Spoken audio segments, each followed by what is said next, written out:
This week on Q&A, Stephen Goldsmith. Currently, he's the deputy mayor of New York City.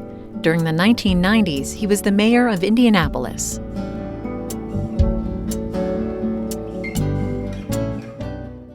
Stephen Goldsmith, how would you describe the difference between being mayor of Indianapolis for 2 terms and being deputy mayor of New York City? Well, there are a lot of differences.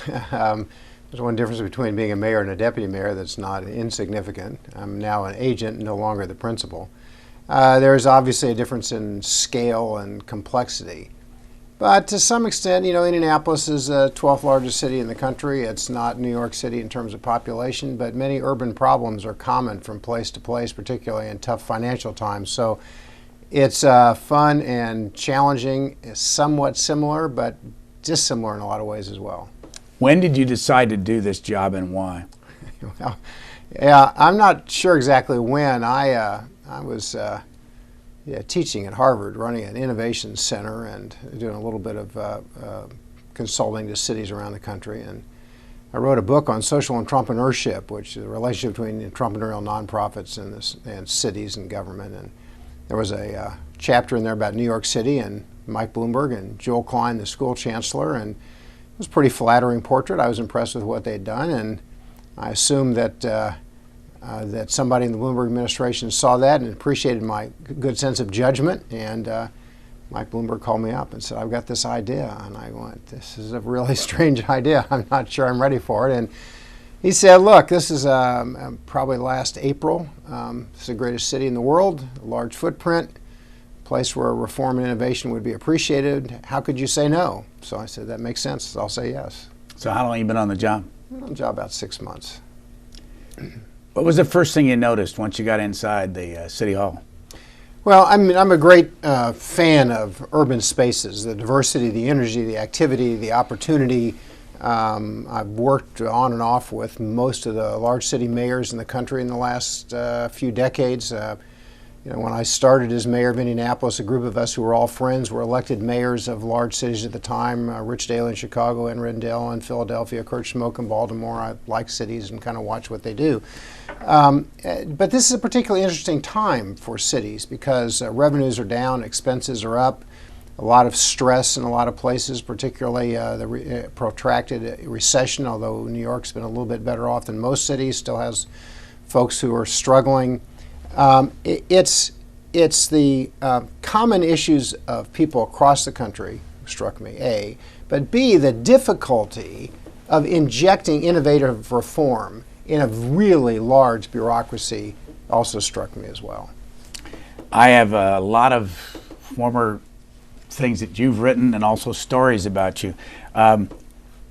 What's the difference between being mayor of Indianapolis and being deputy mayor of New York when it comes to the media? Well, there's more here, and they're more aggressive. Now, I think media and cities have changed, by the way. I mean, the local hometown paper, which both was a cheerleader and could afford investigative reporters, right? They're both the kind of the truth-calling squad in one sense, and the cheerleaders another. That, in many ways, has gone away. The New York City media is very aggressive media. There's a lot of tabloid media. Small stories become large. I guess the best way to explain this is I enjoy the social media, so I tweet from time to time, and I tweeted a compliment to our truck drivers who are working really long days, sanitation department, in the snowstorm. Like, good job. Well, it turned out the timing wasn't so good because the job wasn't so good. And that became its own full-page article in the newspaper on what I thought was a relatively innocuous attaboy. So I think the difference is that the high profile of little mistakes and big mistakes makes it difficult to pick up momentum for change, right? Because you can you try to encourage, as Mayor Bloomberg does, an environment of change and innovation. But that involves risk, and risk is exploited by aggressive newspaper reporters. I don't mean that they're doing their job wrong, but just the way it is. So it's difficult to pick up the momentum for major changes with an aggressive press that doesn't kind of build on your momentum. Well, they loved here, it seems like, pointing out the fact that in 1994, I think it was, the big snowstorm in Indianapolis, you happened to be in New York. And this time, when the big snowstorm hit around after Christmas, you were in Washington. And they loved to stick the needle in there. What did you say to them at the time? Well, in Indianapolis, I was mayor for 8 years, and we successfully fought the snow every time except once. Mike Bloomberg's been here 10 years, successfully fought the snow 70 times and lost once. Unfortunately, I was there for the once. Look, the city of New York has a very professional sanitation department, does a terrific job on snow. They hit the 6th largest snow in history in New York City, and some things went wrong. Actually, lots of things went wrong, and we learned from our mistakes, and we're going to move on and correct them. Why did it go wrong this time?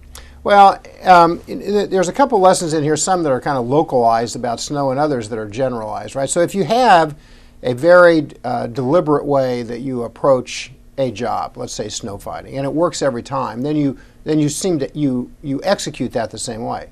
Well, if the snow is extraordinary, the timing is extraordinary, the amount's extraordinary, the wetness is extraordinary, fill in the blank, the same path doesn't always work. And what we found this time was that we didn't have really active, up-to-the-date, second-by-second management data.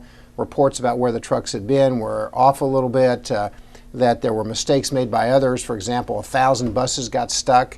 And you look back and you say, should you have declared an emergency? Well, the people here who met and decided not to declare an emergency made a reasonably good faith decision. It turned out not to be right. So the point of the story is it's easier to do Monday morning quarterbacking.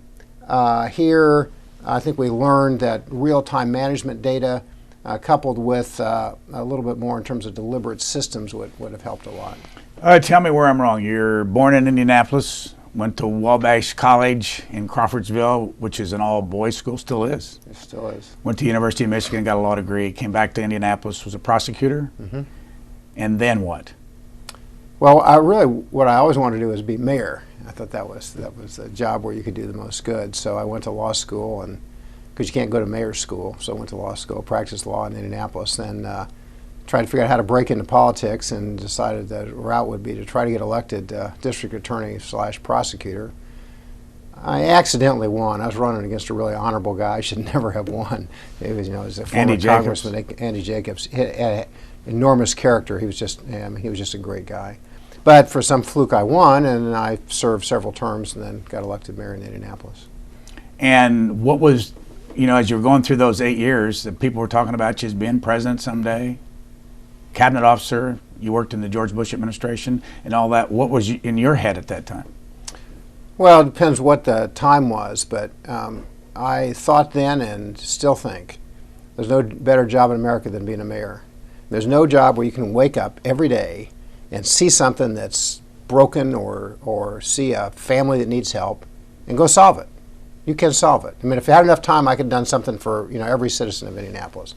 And to some extent, Mayor Mike Bloomberg had really long days, even in his 10th year, and has the same attitude. And all were so the rest of my friends who were mayors, whether they're Rudy Giuliani or Rich Daley, right? It's a very motivating thing. It's not like giving speeches and pontificating. You can actually go out and do it. So what I was determined, I wanted to be the best mayor ever, and we had a fair run of success in a number of ways. I then ran for governor and lost in a campaign that was really not very good. Why'd you lose? Well, I did. What I managed to do is start ahead, raise a lot of money, and do enough things wrong over a long enough period of time that I managed to pull out defeat. And I ran against a really nice guy who was Evan Bayh's lieutenant governor. Evan was a very popular governor. We actually got along quite well. Frank O'Bannon. I was running on a platform of change. Hoosiers said, I kind of like the way things are. I don't know if I want your platform to change. I had a very, very acrimonious primary, and that never healed over. And then one of the things that plagues mayors, I think, who run for, and at that time, I'd never been an Indianapolis resident, been governor, we had a mayor, not even a mayor, of course, but we had a little police controversy, a police brawl where elite police officers beat up some folks. And if you're a mayor and you're running for governor and you can't keep things perfect in your city, it tends to be kind of an explosive issue in the campaign. So in the end, I lost and he won, and I went back to being mayor. Why did you move to Washington? So So my last year as mayor, I became the chief domestic policy advisor to George Bush in the 2000 campaign, crafted his domestic agenda to some extent. Condi Rice did international and I did domestic. And then my wife's from Washington and she wanted to go home, and I went and did the transition for the campaign. And then instead of working in the administration, went up to Harvard to teach.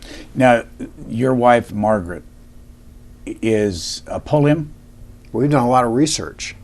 Yes. Well, I'm from Indiana and I remember these things. Yeah. But a pulim for people that aren't from Indiana would mean what?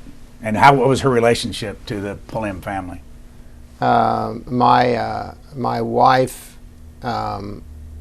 mother is a pulim, and my wife's mother is sister to Dan Coyle's mother. And the pulim family owned the Indianapolis Star for a long time. Did the Star treat you well? And did they own it when you were the mayor? They owned us, yes. I thought the editorial pages treated me well. I thought the reporters, in order to prove their fierce independence, overcompensated. So I don't know what I'd say about the news pages. I mean, in fairness, it kind of goes back to your earlier questions. I believe in change. I believe you have these jobs in order to make life different and better for the folks who live in your community. And that means every second counts. And so a change agenda sets up an executive branch elected official for one newspaper story after another. Because if you maintain a mediocre status quo, nobody complains. If you try to jump and you just go up 7 steps instead of 10, there's all those angry folks who may have been moved or demoted or changed. There's neighborhood groups who used to win and now don't win quite so much. And so you set yourself up for a barrage of articles. And so what to me might be misperceived as overcompensating news reporting may just have been the natural result of me producing a lot of stuff. I'd say 2/3 worked, 1/3 didn't, but 1/3 of a lot of stuff is a lot of newspaper articles. Now, for a while, you were doing the faith-based work in the White House for President Bush. Yes. Why did you take that job? Let me back up a few years in answering your question. It won't take me a few years to answer, but I had to back. So I got elected. I'm Republican. And I got elected mayor because I wanted to help Indianapolis. And the way to help, I thought, folks in our city was to look at the communities that have been most neglected and had the greatest number of problems since kind of World War II. And the typical kind of urban areas, 8 to 20,000 people each. And I tried to figure out what I could do. We did a lot of things which we can talk about later. And then I looked back a few years later after that and said, okay, of these 7 communities of 8 to 20,000 people, which ones are working and which ones aren't? Well, it turns out the ones that are working are ones where government was involved in a cooperative exercise with neighborhood leadership, where people in the community cared and where you work together to solve problems. It's not government parachuting in folks. It's not government ignoring them. It's a partnership, because you can't make a community a safe and vibrant place by government alone. Well, we mapped all the assets in those communities, and it turns out, unsurprisingly, that the most common asset in those communities is a faith-based institution in Indianapolis, a church in the urban communities. And so then we began to partner with those, and these were small churches, 400 to 500 people each, part-time pastor, created something we call the Front Porch Alliance, intentionally looked at how we could help them, right? Did they need computers for their preschool? Did they need the crack house across the street raised? What else could we do that would help them expand their positive? Could we allow them to help clean up the neighborhood park and use it some more? And so that was a pretty flourishing exercise. And what it then led to Governor Bush announcing his campaign for president in Indianapolis at one of those institutions. So that's where the Armies of Compassion speech, which even folks who don't like the president should read the Armies of Compassion speech. It's a wonderful speech. And that then evolved to the faith-based initiative in the White House. But to me, it was just one element of how government should participate with nonprofits, for-profits, and faith-based institutions to create a fabric, right, a network that makes this city work well. I helped set up the office, but then instead of leading it, I went up to Harvard to teach, and I became then chairman of a little-known government corporation called the Corporation for National Community Service, the parent of AmeriCorps and Vista, and that was a volunteer job. So I worked in the White House about one day and then went up to teach. In the middle of all this, you were put on the Fannie Mae board in 2002. I was on the Fannie Mae Foundation board, but yes. Oh, it's a you were big not on the difference. big board. No. Yeah, it's interesting. They don't say foundation board in a lot of this. But I'm quick to say literature. that. Thank you very much. And why are you quick to say it? Well, I know Fannie Mae had its issues. Republicans were anxious about Fannie Mae at the time, and Freddie. I was involved and interested in affordable housing as a mayor when it was a cause. But the Fannie Mae Foundation was a foundation that invested in community leadership, and so it was totally. It was not at the time. It was not even inside the Fannie Mae corporation itself. So it was a separate entity. One of the things that no one's talked about in this whole Fannie Mae thing was the President Bush stopped putting members on the board. I've only found that in one place in one article in the New York Times a long time ago. When we called to try to find out from Fannie Mae how the process worked, we got no answer, no feedback. I ask you only because you might know, why did he not nominate people to be on the board after a certain time? Yeah, I'm not actually sure. I know that there was a period there where they've reached impasse, and the White House stopped nominating people. I don't know if it was because of the mission or otherwise. I mean, there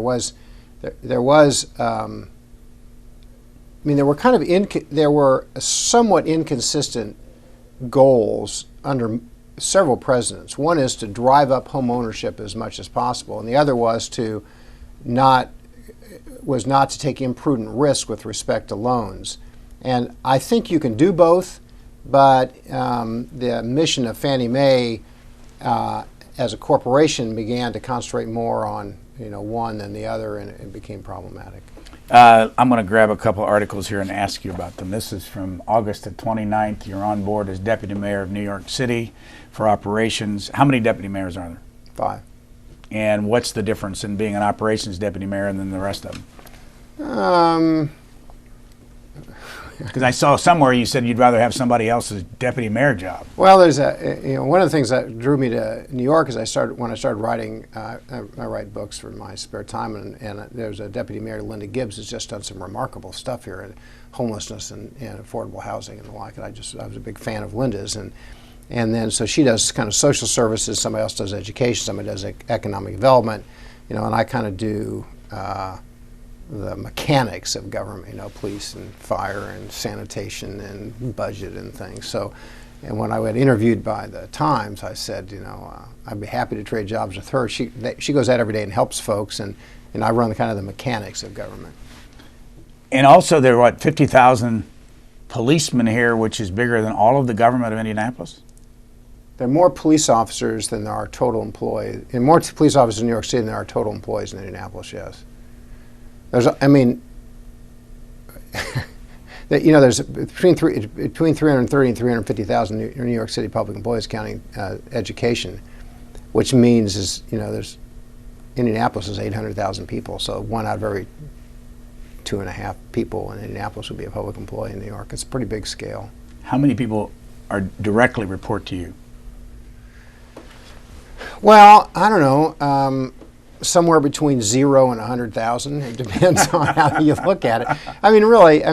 What Mayor Bloomberg's done is attracted a number of very professional senior managers inside his government. The people who run fire and police and sanitation grew up in those departments. They know those departments well. They're very committed, and they don't need me to tell them how to manage their day-to-day stuff. But when we're $2 or $3 billion off, when some of our systems are a little bit antiquated, when we need broader-based reform, then I look myself as a colleague who can produce some of those results. What's the size of your budget under the operations area?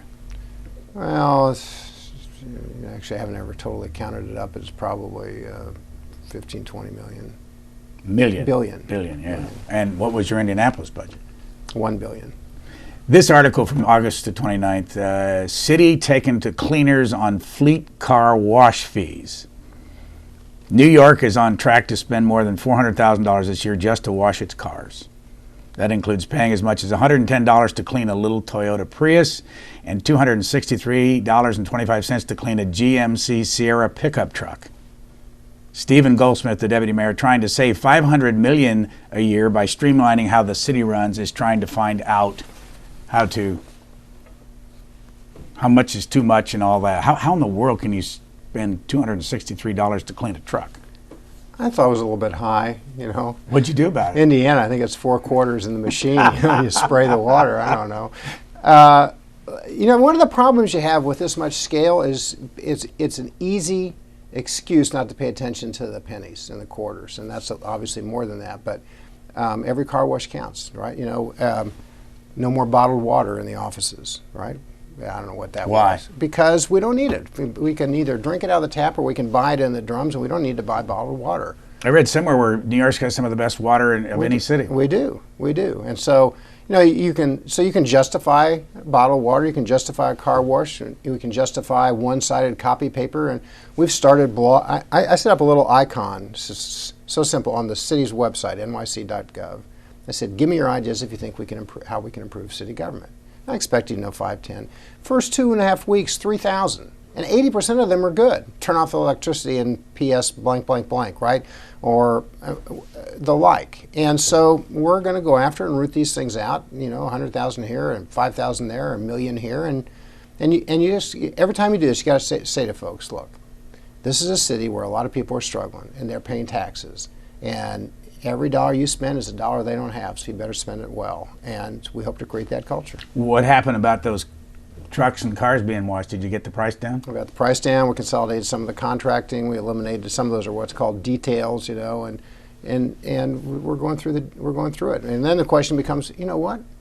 Why do we have so many cars? Why do people take home so many cars? Do they pay for the cars they take home? You know, and so each one of those is a cascading set of questions, which leads to an answer, which leads to some savings. And we ought to be driving every dollar we can into a classroom or a precinct beat or a firehouse, and we shouldn't be spending it where we don't need it. Here's one from October 13th of last year from the New York Daily News.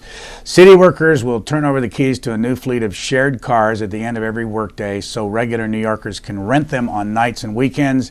The pilot program puts 25 hybrid cars at the disposal of 300 Department of Transportation workers during the day, replacing a previous fleet of 50 city-owned cars. Explain that one. Well, there's a lot to be said for public-private partnerships. I mean, every day, public employees do a good job of what is inside their portfolio. So, and they may need a car. But then you've got another group of companies, whether they lease cars or otherwise, that are in the business of renting cars. So Zipcar leases cars by the hour or the day, right? So, and they find that their weekends are really valuable time. Well, we don't need very many cars on the weekend. So, and why do we have to own the cars ourselves anyway? And why do they have to be individualized? Why can't they be a pool? Once they can be a pool, why do they have to be owned by us? And once they can be owned by somebody else, how can they make money off of those cars and bring down our unit cost, right? So today, in a pilot that worked pretty well in the Department of Transportation, the pool cars used by Zip, and then Zip rents those cars to the general public when we're not using them, and our price comes down. Look, in Indianapolis, 8 years, reduced taxes essentially every time, put $1 billion into infrastructure, reduced the non-public safety workforce by 40%, and every time the quality went up. So you just have to be creative about how you structure these things, and folks can win. So what, did you have a lot of unions in Indianapolis? We had a lot of unions. The difference in, one of the differences, I think, in Indianapolis, New York, is that I started off in a rocky way with my unions in Indianapolis. They were AFSCME unions because I'd campaigned on privatization. I abandoned privatization because I used to go out and work. Let me back up. So I got elected on a privatization. I went out to visit the guys to pick up the trash. This is Indianapolis now, not New York. I should be careful. And the trash guys, who were city workers, told me what they thought about my privatization agenda. They were really big guys, and they were really mad, and I vividly remember how they talked to me, right? So I said, okay, I'll make you guys a deal if you just calm down and pick up the trash. Because I was thinking about John Lindsay and strikes, and I didn't want to create a strike. I was thinking about John Lindsay the day I got elected mayor of Indianapolis. And I thought he was a great guy, really smart fellow, but had a lot of labor problems. So we reached an agreement. I'll go out and work with you. I'll pick up the trash. I'll do the plumbing in public housing. I'll mow the grass. I'll work with the workers. And let me give me 6 months, and I'll be back to you. And at the end of 6 months, I realized I got a lot of really good ideas from those workers. And the problem wasn't the workers. The problem was the public system. It wasn't the public workers. It was the public system. It was a bureaucratic, monopolistic command and control system that sucked the energy and discretion out of our workforce. So I began to compete the private sector against the public sector. Well, the difference between Indianapolis and New York is that over time, the AFSCME unions who started angry became partners. They got paid more, their productivity went up, they shared in the benefits, their quality went up, but they had to bid and they had to take some risks. Now, the managers in Indianapolis were not unionized. The managers in New York City are unionized. The workers in New York City unions at the worker level, the police and cops, sanitation workers and the like, I think have the same attitude. You know, we want to be paid a fair wage, but we're here because we want to make a difference for New York City. It's just more difficult because there's 200 unions and not 8. And they're layered on top of each other and they're crisscrossed with civil service rules that make it very difficult for people to exercise their discretion in the same way they did in Indianapolis. When I checked out of the hotel today, my bill included 16% tax. Thank you. If you go to Indianapolis, it's not like that. But if you, I mean, first of all, the rooms are very expensive here and they're often full. What is it about people that come here that are willing to take all this tax, this 16, and that's lower than it used to be? Well, New York City is a very exciting place. I mean, starting with kind of Rudy and going through to Mike Bloomberg, the city is much more livable, right? It's one of the safest cities in the country. It's got a lot of green spaces. It's a fun place to be, a lot of diversity and vibrancy, and people come. They come from all over the world, and they're willing to pay a price for that. Right, and the price is not just your hotel room, but your tax on top of your hotel room. Now, the good news for folks like me who are now in New York instead of visiting New York is that out-of-town dollar helps support a very large infrastructure. 35,000 cops is a lot of cops, for example, and bringing that tourist dollar here works. And New York City tourists and hotels had a record year last year, so. People are coming in record numbers even in tough times. And paying the prices. And paying a price. You said 35,000 cops. Has the number gone down from 50? It actually went from 40 to 35. Another thing, and I've been coming to New York a number of years, this time I noticed, and I know this isn't new, I was here during the strike of the sanitation workers, but 3 times a week you see these huge piles on the street, on the sidewalk, of green bags full of garbage. And they're put out there at night and they're picked up sometime the next day. Why is that? Well, there's a mixture here. Some of those are commercial trash and some are city trash. It's a very dense city. Lots of folks, not many places to put the trash. Some areas of the city get picked up multiple times a week, sometimes twice a week. Sometimes there's baskets on the corner. There's a pretty elaborate structure. The sanitation workers do a really good job. But there has to be a frequency of the pickups, and there's nowhere else to put the trash than out in front. Where do you dump it all? It's a long, complicated story. The city's been working through a number of places. Some of it gets put into cargo containers and taken to landfills outside the city. We're investigating whether there's better ways to handle it inside the city. But there's really no place today in New York City for its trash. What's the farthest away you take some of your trash? I'm not sure, and if I knew, I'm not sure I'd want to say because whoever was watching would realize our trash was in their backyard. I don't think. But it does go out of state. It definitely goes out of state. Yes. Is that ever going to catch up with us? Probably. I mean, both in terms of transportation and cost. Now, there are communities that create jobs with this, but there's a lot of new technologies in terms of energy from waste that are really important.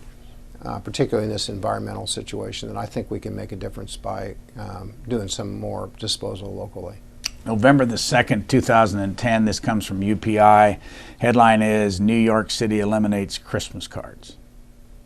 New York City Hall said officials are aiming to save money on paper costs by eliminating holiday cards and making double-sided copies. A memo authored by Deputy Mayor Stephen Goldsmith was distributed to city agency heads last week, outlining a plan to save $1 million per year by making double-sided copies and $50,000 a year by eliminating paper holiday greetings, the New York Daily News reported Tuesday. When I was trying to become Scrooge, I guess I succeeded. You found the article. What was the reaction to that? It wasn't too bad. Most folks said, of course. Basically, I was trying to make a point. We're laying off employees. Taxes are as high as they can go. And is that right? I think it's right. I mean, reasonable people could differ on this issue, but to some extent it's true in Indianapolis, and it's definitely true in New York, that folks with money are the most mobile. They can move most easily. They can take their money and their tax rate and move. Move to Pennsylvania, or they can move to Florida or wherever. And and this is a city where, particularly on the income tax side, very, very few people pay a very large percentage of total taxes. So the mayor definitely believes, and I agree with him, that you cannot tax your way into a balanced budget. You can't redistribute your way out. You have to create wealth and create jobs, and there's a limit to the tax increases. And I think on the income tax side, the mayor is exactly right. There's no room for additional taxes. So if you live here, how many different taxes do you pay?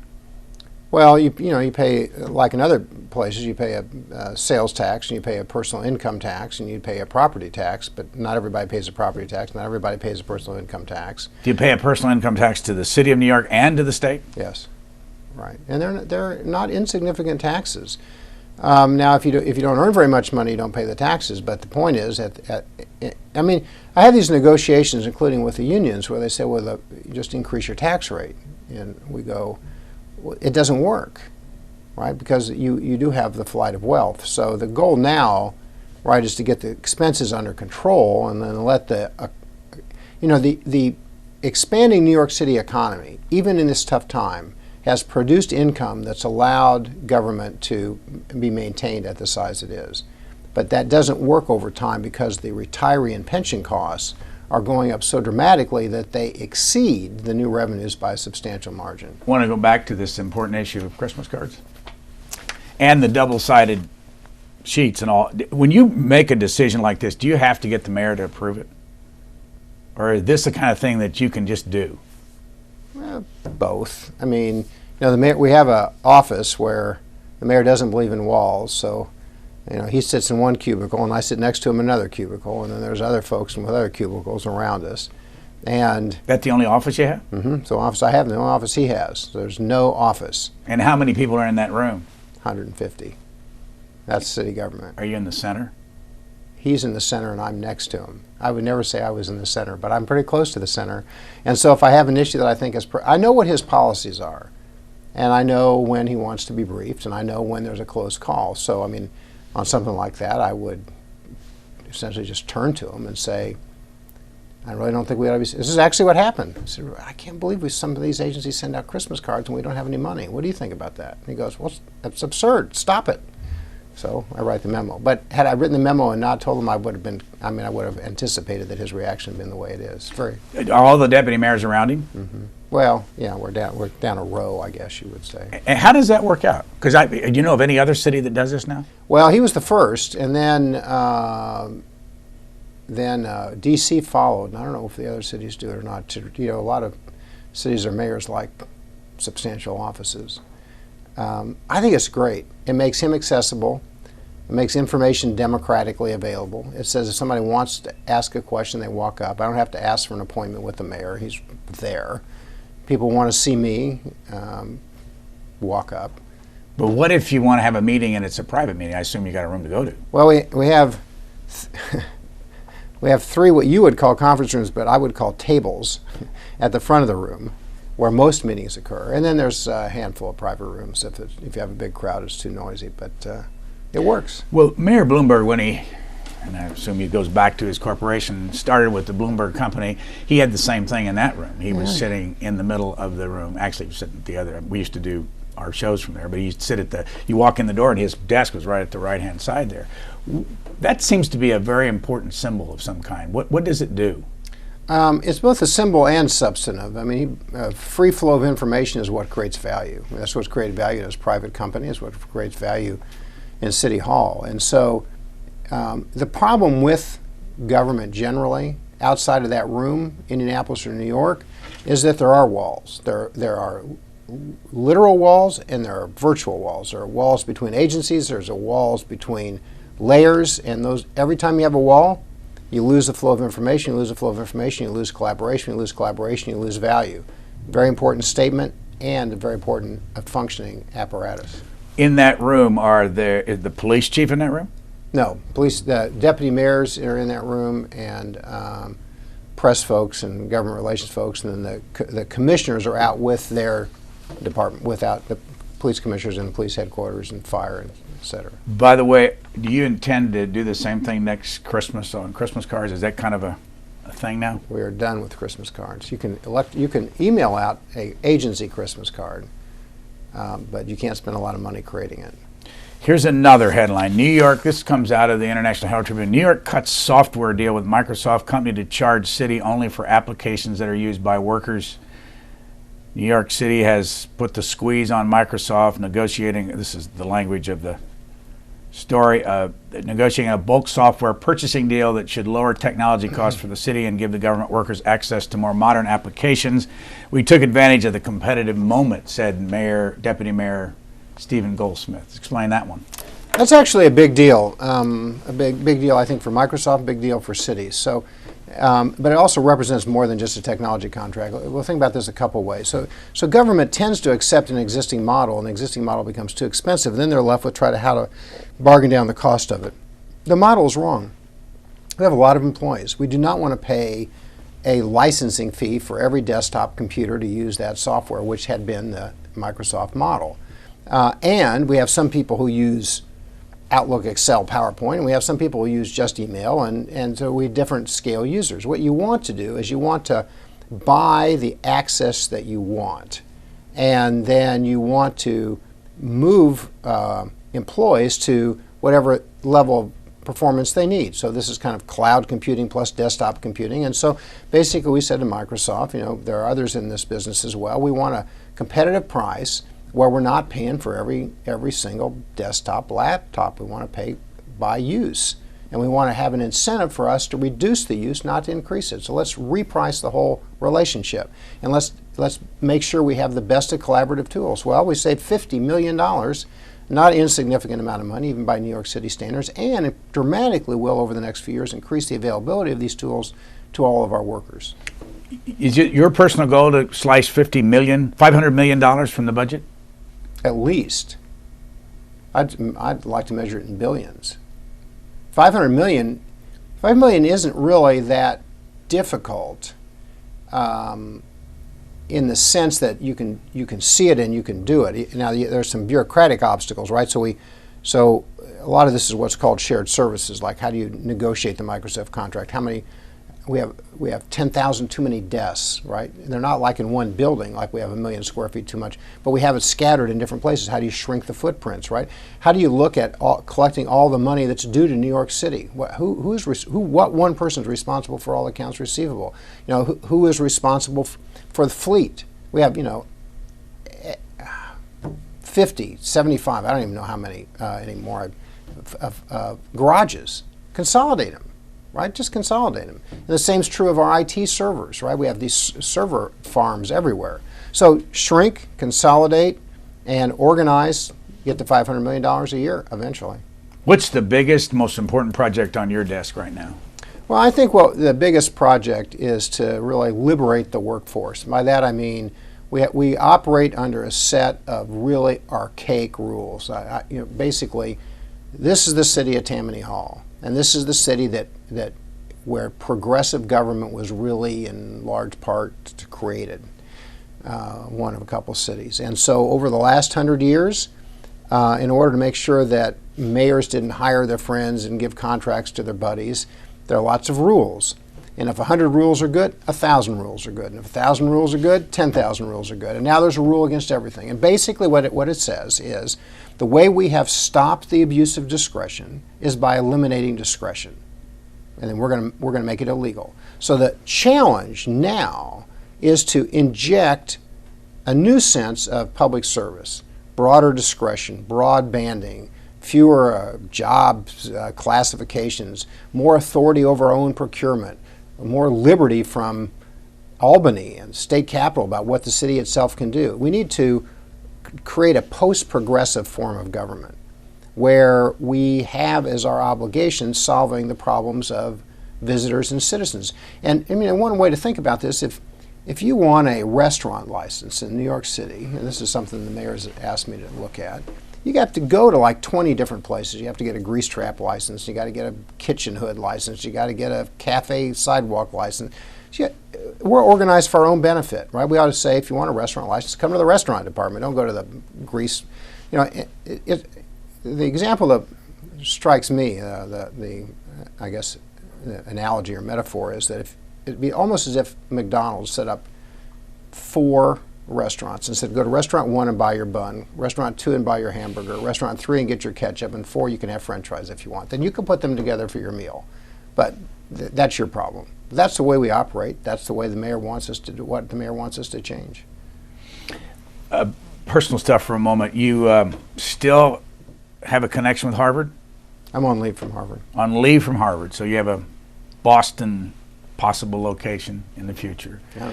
Born in Indianapolis. Your wife lives in Washington. Yeah, for a little while longer. I hope she'll live in New York shortly. You're in, a room over here at Columbia University? I am, yes. How long do you want to do this? And which would be this, not knowing where I live? All of that. How long do you want to be deputy mayor, and do you intend to go back to Harvard? Well, I got to get the near term figured out. I like Harvard, but I like New York City a lot. I'm excited about the fact my wife is moving here. I finally found a place I can get out of my dorm room at Columbia, where I've been for 6 months, and see and enjoy a great city. It's kind of like the attitude I had as mayor of Indianapolis, now of New York. I have an opportunity to serve. I mean, the only reason to take this job is to serve. There's no other real reason. It's not like a career step anywhere for me. And so I like New York City. I want to see if I can make a difference. We'll see what happens. I know I won't be in this job longer than 2 years, X months from now, because that's when my boss leaves. And in the meantime, we'll see what happens. It begs a question, do you want to run for mayor here? I don't think so. Why not? I've had a chance to be mayor. I'm now here as deputy mayor. I wish the next mayor of New York City well. I'm happy to help, but it's not going to be me. In this time that you've been a deputy mayor, has there been any time you said to your wife or anybody, boy, this was a mistake? I never said it was a mistake. I said it's a little more arduous than maybe I had thought. I realize the scale and complexity of it.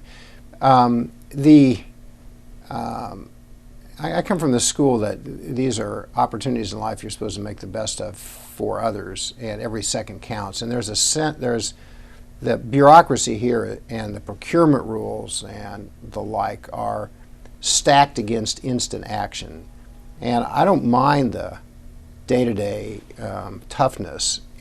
I just need to start knocking down the milestones, and we are just finally at the point where we're getting the savings, we're improving the quality of services, we're changing the buildings department, we're improving the way we relate to New Yorkers. And if we can really use the last 2.5 years of a truly great mayor's term to reorganize and reposition the city for the future, it'll be well worth it. This paragraph, I want to ask you about this because it fits with what we're talking about from January of this year with David Chen writing it. Hands-on job has a deputy taking lumps. This is all about the snow. On Monday, most New Yorkers will get their first look at the still obscure deputy mayor. You were obscure in January. When he is called before the city council to explain what went wrong during the blizzard. But some current and former city officials are already suggesting that Mr. Goldsmith, who was the mayor of Indianapolis in the 1990s, until last year had never lived or worked in New York, is the wrong man for this high-pressure position. His immediate predecessor, Edward Schuyler, was so maniacal about making the city work, he was called, quote-unquote, Batman, and once tackled a would-be mugger in Midtown Manhattan. When you read that, is it one of those things you say, they'll never accept me because I'm not from here? Well, Ed was a great deputy mayor, and he's younger than I am. I'm not tackling any would-be muggers. I don't think I could catch them, actually. I think there are a couple things in that article which bothered me a little bit. One is I think there is a view you're not from here, therefore what do you have to offer? And that's pretty typical of any city, and it's a little bit more typical of New York. And I appreciate that folks look at me with kind of like, are you up to the job? And I'll show them I am. I'm not worried about that. The second implication in that story is also interesting. And it's the following, which is that do you want, so the mayor recruited me saying, I want to avoid third-termitis. I want to be able to show bold reforms that we're doing in the third term. And I've got a responsibility for operations, but I have the same attitude the mayor does. He's recruited really talented people to run these agencies. And Commissioner Ray Kelly does not need me to wander over to police headquarters and say, reposition your police officers in the following way. I need to collaborate with him, and I need to work with him. I need to help him inject more technology and think through the budget issues, but he doesn't need me to run his department. So I actually believe that the thesis of that article is off a little bit, because I'm not sure that's what you want from your deputy mayor of operations. At the same time, I have a responsibility to watch the details, and 16 hours a day, I'm watching the details of city government. This guy says you get up at 5. What do you do then? I work out so that I don't go prematurely crazy from my day-to-day job. What do you work out? How do you work out? I just now that I'm a little bit older, my knees hurt a little bit more. I use an elliptical. I work for about 45 minutes or an hour every morning at a sports club, and then I head off to work and try to make sure that I'm the first one in and last one out. A habit I developed from my earlier days, and work through the grind of kind of what are the day's issues and how are we moving on the big substantive matters. So it's a good day. I enjoy the hours, and I enjoy the challenge, and they're long days. Is it true that you eat the carrots? So, and what does he mean by that? We have a little, the mayor furnishes a little, City Hall has a little cafe, it'd be exaggeration, but a little food corner. He did the same thing, he still does in the Bloomberg company. Right. And if you're careful, you can exist on lettuce, celery, and carrots, and lots of coffee. It works really well. In your life, if you look back on people you know or inspirations you've had, who would you single out? People that have mattered to you? Well, I mean, there's an obvious set: family and parents. And what'd your mom and dad do? Are they alive, by the way? My mom's alive. She's in Indianapolis. She's a housewife. Proud of, I hope, of kind of what she's produced in her kids. She's at 88 a competitive bridge player, which I hope is a good sign for me that I'll still be that alert. And my dad was a builder, but when I was in college, Dick Lugar was elected mayor of Indianapolis. And he was, without casting too many aspersions as far as I know, the first really honest and really smart and really competent mayor of Indianapolis. He created the Unigov form of government, as you know. And Indianapolis was a really tough place back then. And I thought, tough place, and I was at a forum of Indianapolis mayors recently, and somebody asked me about him. And when I was in high school, public high school in Indianapolis, Indiana, the president of the school board, when I got elected student council president, wrote me a note and said, "Attaboy, keep up your public service." His name was Dick Lugar, right? And I must have saved the letter for 20 years, right? So I think that those folks who serve honorably can be a great source of inspiration, and that's one name. Who else in the world of philosophy or national leadership or world leaders have gotten your attention? Yeah. Well, I have an interest in policy, right? So I consume a lot of policy probably from the center, right? From the center think tanks, center right think tanks, and I've been a benefit. When I was mayor of Indianapolis, I found my way to the Manhattan Institute. Here in town. Here, not located far from where we're talking today. And what I thought was interesting about them and their group of writers was they cared a lot about cities, but they thought about it in non-traditional ways. How should the zoning work? How should the regulations work? How should the taxi limitations work?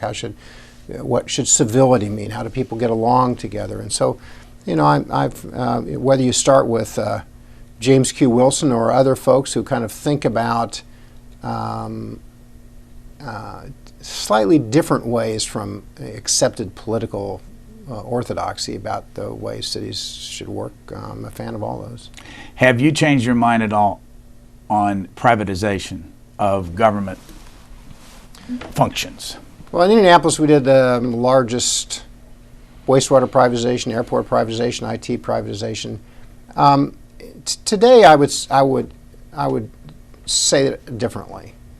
I don't think privatization per se is the answer for cities, but I don't think public monopolies are the answers for cities. It's really the way the public and the private sector work together is the answer. So sometimes that's competitive, Sometimes it's outsourcing. Sometimes, right now in New York City, we're actually bringing some things in, because for the private sector to perform well, it has to be well managed by a professional city employee or federal employee.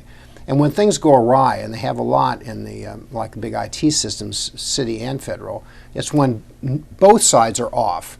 So I'm trying to bring some jobs in, I'm trying to send some jobs out, and I'm trying to get it right. So I would say it's more the nature of the person, the agency, the system, than inherently which sector owns the solution. When did you take something private in your experience, both in Indianapolis and here, that worked the best?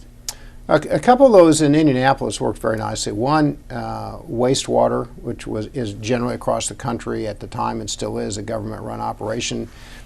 We offered it up for bid, ended up not selling the asset but bringing in a very large international manager. The manager, at my encouragement, accepted our AFSCME union and accepted our AFSCME leadership. Everybody was very anxious at the time.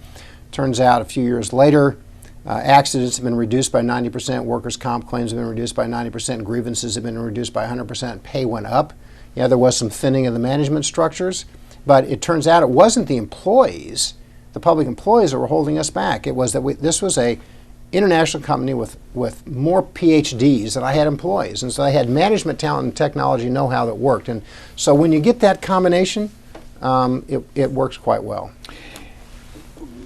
What's your philosophy of joining? I have a list here of a full page of things that you have done in your life. We've gone over some of them, but you were chairman of the Corporation for National Community Service for how long? 10 years, Bush and Obama.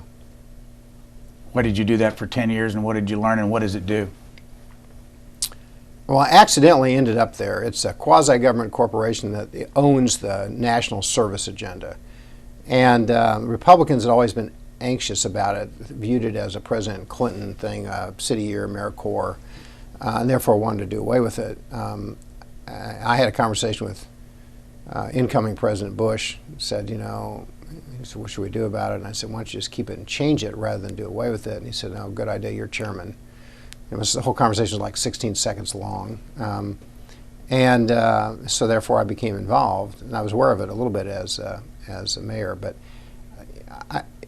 I think your question gives me an opportunity to make a point and talk about it, which is that we need to think carefully about the role of government. And sometimes government usurps communities, right? It tells them how to operate. It imposes rules on their behavior. It drops in government programs. But if you, and particularly in hard-pressed urban neighborhoods, if you just withdraw government, those places are not going to be immediately resilient. And kids in those communities don't have opportunities and the like. The corporation has community service by saying, look, one of the things we can do as a government is provide the infrastructure for volunteer service. Not volunteers, but volunteer service. A AmeriCorps member who helps teach reading or mentoring in New York City Public High School, or Habitat for Humanity, or Teach for America. Those places, those organizations have a place. So I did it for a long time, trying to create bipartisan consensus, trying to convince Democrats that these young adults shouldn't be out on liberal causes, and convince Republicans that they're part of civic society and the civic fabric, and that there was a place where the right and left can meet, and I wanted to prove it. And I would say under both Presidents Bush and Obama, we had created one of the truly bipartisan organizations that was respectful of civic communities, and so I stayed. How many presidents overall have you worked for? Well, those are the two I worked for. I've been fortunate enough, I've been around in politics long enough to have been invited here or there to do, I was President Reagan appointed me to the Missing and Exploited Children's Board, and first President Bush, I was able to do some work with respect to an urban agenda. There weren't then and aren't now too many Republican mayors, so you tend to get included in things, just by number. So I've been fortunate. I've been fortunate to see a lot of really great people. What did you see up close with George W. Bush that either impressed you, or what's your overall opinion of his presidency?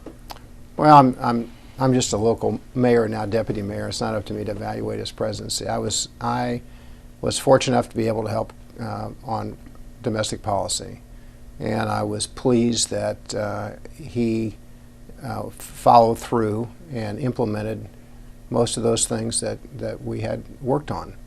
And I appreciated the fact that he was a man of principle and good for his word. How close do you get to making political statements these days in this job? Well, one of the differences between being a deputy mayor and a mayor is if I could say pretty much what I wanted as mayor, and the only person that got in trouble was me, right? So if you make some not properly calculated comment, then you suffer by it yourself. Now I got a boss, right? And he's got a series of comments. So not only do I have to think about what I say real quickly, but to make sure I don't say anything that would cause trouble, I need to make sure I'm aligned, which by philosophy I am.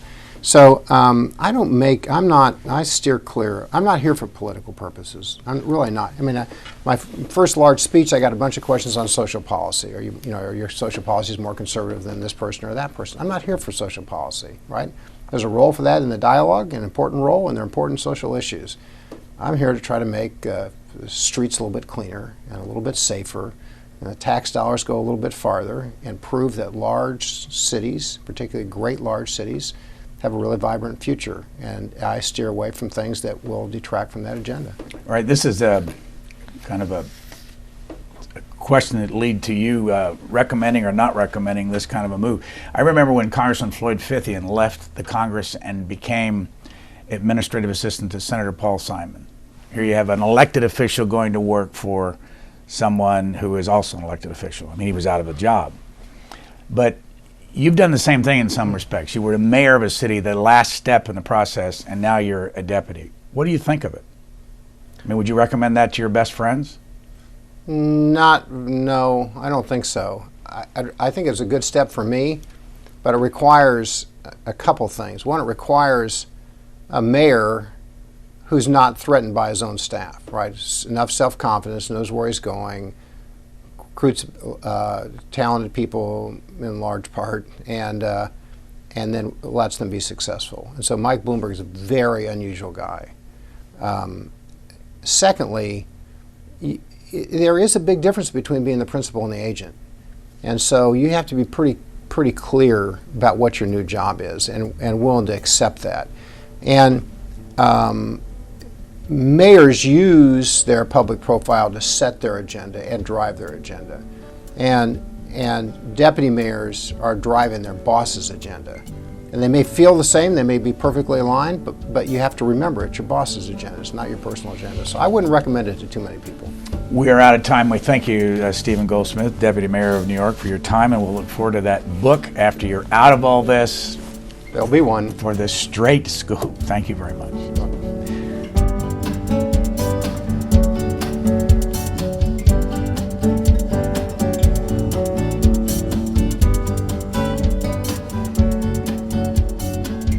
For a DVD copy of this program, call 1-877-662-7726. For free transcripts or to give us your comments about this program, visit us at qna.org. Q&A programs are also available as C-SPAN podcasts.